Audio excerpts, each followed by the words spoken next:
Masalahnya saya sendiri juga pernah mendapatkan pelajaran dari seorang pelacur. Itu pernah ada salah satu pelacur itu bertamu sama saya.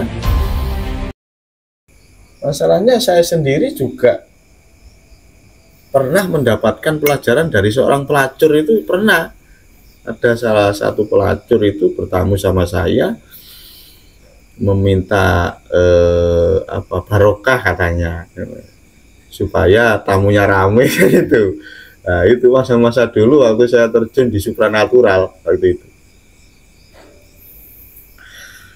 Nah, saya mendapat pelajaran dari beliau, dari pelacur itu. Pelajaran yang dapat, saya tanya seperti ini, Mbak, sampean hasil dari sampean kerja seperti ini, sampean buat apa? Terus jawabannya dia gini, saya buat ngirim bapak ibu saya dan anak saya, Gus, itu di rumah. Kan dia merantau kan, cuma kerjanya seperti itu di PSK itu. Ternyata mereka pun juga meminta keberkahan dari kita, dari sisi positif gitu loh. Itu kan tandanya bahwa dari negatif juga membutuhkan positif kan gitu. Dan saya pun juga membutuhkan mereka, membutuhkan dari segi apanya, dari segi pembelajarannya gitu loh. Waktu itu kan saya tanya itu, buat, katanya jawabannya buat ngirim bapak ibunya di rumah sama anaknya katanya. Kan dia janda gitu. Bisa kirim berapa sampean satu bulan? Ya enggak mesti, Gus. Kadang kalau rame ya bisa 2,5 juta satu bulan, kadang 2 bulan baru bisa 2,5, kadang ya 500.000, lihat ramenya tamu katanya gitu. Dan ini tiba-tiba saya tidak terasa, Mas, air mata saya ini menetes. Ya saya tidak nangis sebetulnya, tapi air mata saya ini keluar. Dan yang saya peroleh pembelajaran dari situ, ini loh, anak yang seperti ini, kerjanya seperti ini, masih peduli dengan orang tuanya, masih peduli dengan anaknya gitu. Bahkan seringkali saya dengar orang-orang yang telah sukses, yang kaya, berhasil dalam sisi perekonomiannya, lupa terhadap orang tuanya kadang. Dan bukan siapa-siapa, saya sendiri waktu itu hanya bisa memberikan uang cuma 100.000 sama ibu saya itu 1 bulan. Sedangkan pelacur ini bisa 2,5 juta, Mas, 1 bulan. Dan saya terketuk kan hati saya, tersentuh hati saya. Saya merasa kalah dengan pelacur ini, cara dia memuliakan kedua orang tuanya. Kenapa saya yang dikatakan sudah positif, sudah jadi orang yang berwibawa di hadapan masyarakat, kok cuma sebatas itu saya memberikan belanja pada orang tua saya? Kok Mas saya kalah sama pelacur ini gitu loh. Nah, itu pembelajaran yang saya dapat. Nah, seketika itu dalam hati saya mengucapkan seperti ini, kalau begitu masih mulia dia daripada saya, mulia si pelacur ini daripada saya. Dia bisa ngasih 2,5 juta dalam 1 bulan, dengan saya cuma 100.000. Itulah terketuk hati saya, tiba-tiba air mata saya menetes. Nah itu loh, sebetulnya kalau kita mempunyai belajar dengan rasa, Mas, kita Allah itu memberikan ilmu dari segi apa saja yang tidak bisa dinalar oleh manusia. Dan akhirnya itu menjadi pembelajaran saya, untuk saya terdorong untuk berupaya di mana saya bisa memberi nafkah lebih kepada orang tua saya dari seorang pelacur. Nah, pembelajaran dari seorang pelacur itu tadi. Nah itu loh.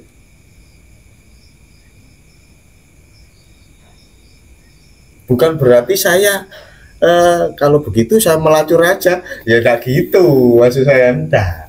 Maksudnya orang-orang yang sudah terjun ke dunia seperti itu, ya jangan kita ejek lah, ya jangan kita abaikan lah. Mereka juga membutuhkan belian dari kasih sayang seorang ulama juga, itu loh. Mungkin dia mau keluar dari pekerjaannya seperti itu karena tidak ada solusi lain, gitu loh. Nah, coba sekarang kalau adakanlah salah satu orang kaya yang punya banyak uang, terus mendekati anak-anak yang seperti itu, kemudian dibujuk sedikit demi sedikit, ayo saya kasih modal, saya bukakan lapangan pekerjaan sendiri, kamu berhenti dari pekerjaan seperti ini, nanti saya carikan suami, seperti itu. Mungkin dia mau seperti itu, berhubung orang kaya-kaya ini tidak terketuk hatinya seperti itu, ya jadinya ya seperti itu, Mas. Betulnya mengandung pelajaran semuanya itu. Kan orang-orang kaya kan sukanya bantu bangun masjid gitu aja kan, pondok pesantren, tapi nasib-nasib mereka yang seperti itu kan jarang yang memperhatikan orang-orang kaya. Padahal mereka juga butuh kebaikan, ingin sekali berjalan di jalan kebaikan. Berhubung dia keadaannya seperti itu, yang mengharuskan dia terpaksa melakukan hal seperti itu. Lihat.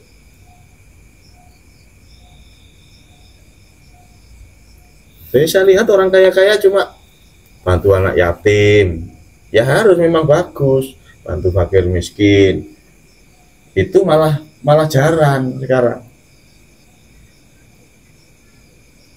Bahkan dari golongan-golongan yang bukan ulama yang berpraktek seperti itu, seperti katakan sekarang artis-artis memberi uang kepada para pencari rosok seperti itu bagus, itu sangat tersentuh sekali saya. Daripada ulama yang katanya sudah punya wibawa yang besar, tapi dia tidak pernah terjun ke masyarakat, tidak pernah mempedulikan nasib fakir miskin, orang-orang terlantar di jalanan, tidak pernah. Dia hanya fokus di areanya saja, walaupun dia banyak uang.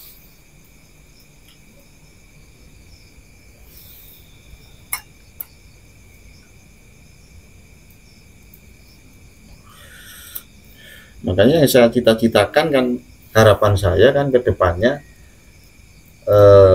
saya bisa membuka usaha di pesantren ini agar masyarakat pun ikut merasakan hasilnya nanti. Bukan urusan untuk kebutuhan pondok pesantren saja. Saya akan merekrut dari masyarakat luas yang memang membutuhkan pekerjaan. Dan pondok pesantren itu bisa menciptakan lapangan kerja untuk sosial, untuk membantu untuk membantu pemerintahan kita agar bisa mudah dalam mencapai pengentasan kemiskinan tadi. Harapan saya ke sana. Jadi saya tidak hanya fokus ke pembelajaran pesantren saja, enggak.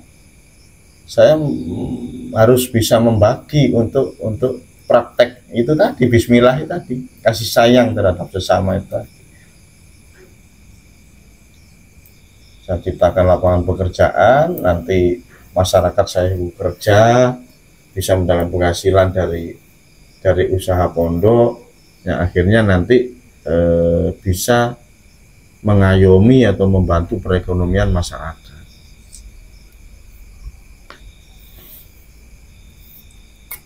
Itu harapan saya. Tapi toh itu kita kembalikan kepada Allah juga. Pengaturannya di mana ya, kita serahkan sana aja. Yang penting kan kita sudah mempunyai program, mempunyai inisiatif. Kalau kita ingin mewujudkan suasana masyarakat yang penuh dengan kasih sayang itu tadi, saling membantu, saling mengisi, saling menasehati, dan akhirnya terwujudlah adil dan makmur itu tadi.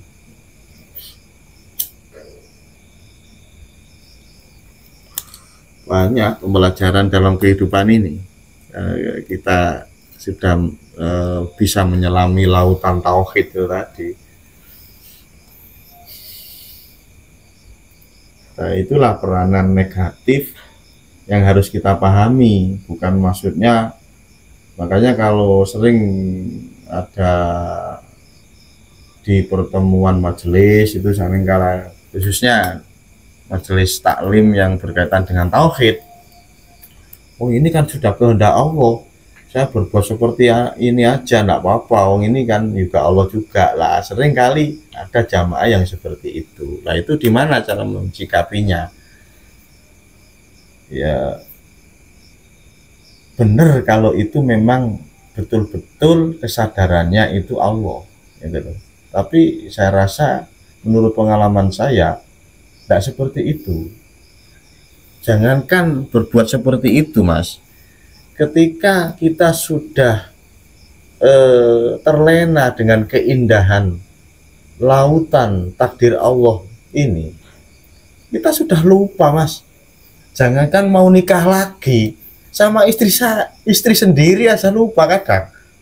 Kalau sudah asik dengan di kesadaran itu tadi, lupa kalau punya istri. Lah di mana mau nikah lagi? Oh sama istrinya sendiri yang saja lupa kadang. Kok jauh-jauh mau ke tempat pelacuran? Orang yang betul-betul mendalami tauhid hakikat, terjun ke lautan tauhid, tidak akan sempat memikirkan dirinya sendiri pun tidak sempat.